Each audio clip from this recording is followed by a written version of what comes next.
Meus caros amigos, irmãos e irmãs, salve Maria. Dentro do nosso curso de Mariologia, que tem como título aquela passagem dos Atos dos Apóstolos 1,14, que os apóstolos estavam no cenáculo em Jerusalém, reunidos com Maria, a mãe de Jesus.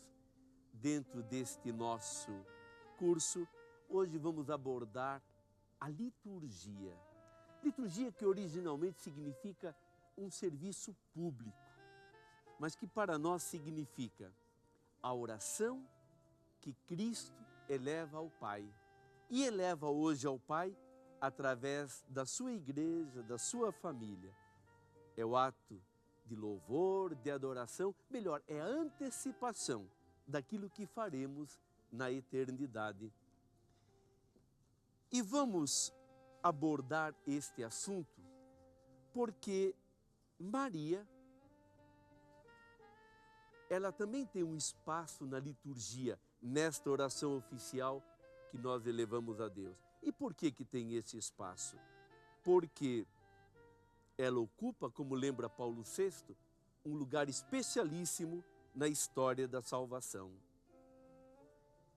E foi o mesmo Paulo VI que na encíclica, melhor, na exortação apostólica Marialis Cultus, nos números 24 a 28, ele deu as características desta verdadeira devoção à Nossa Senhora. Quer dizer, que características deve ter a nossa devoção para estar dentro das normas litúrgicas?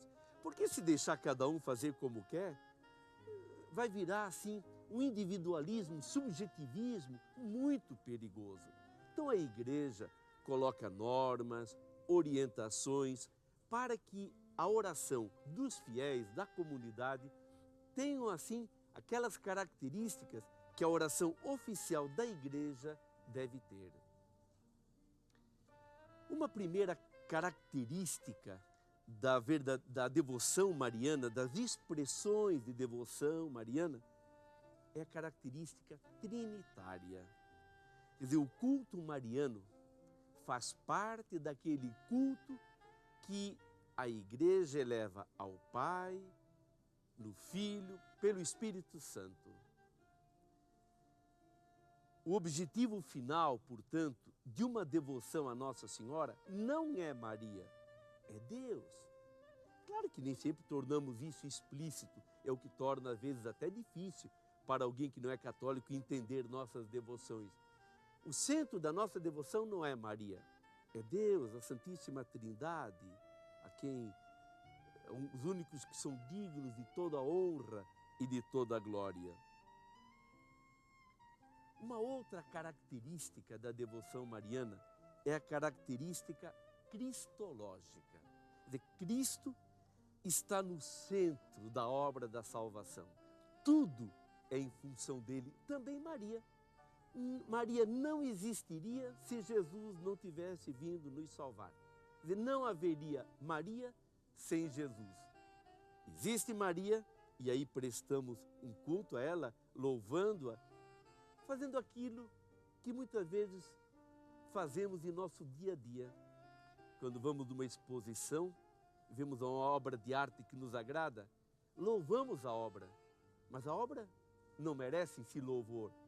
Naquele nosso gesto, naquele nosso louvor, estamos louvando o artista que a concebeu e que colocou toda a sua criatividade naquela obra, naquele quadro. Uma outra característica da devoção mariana é a trinitária. Isto é, queremos relembrar sempre a importância do Espírito Santo na vida de Maria. Sem ele, ela não teria realizado nada, não teria conseguido realizar nada. A obra da encarnação que operou, que aconteceu nela, foi obra do Espírito Santo. Enfim, uma outra característica da devoção mariana deve ser eclesial. Quer dizer, Maria é aquela que depois de Cristo ocupa o lugar mais importante e mais próximo de nós. um santo poderia existir ou não, eu diria assim, não é que a vida da igreja mudasse tanto. Se não tivesse existido, nem saberíamos que teria sido importante ele existir. Mas Maria é diferente. Por vontade de Deus, ela é parte integrante, porque foi o meio escolhido por Deus. Não foi um santo, não foi um papa que escolheu Maria para a mãe de Jesus. Foi o Pai Eterno que a chamou, a criou, enriquecendo-a com os seus dons.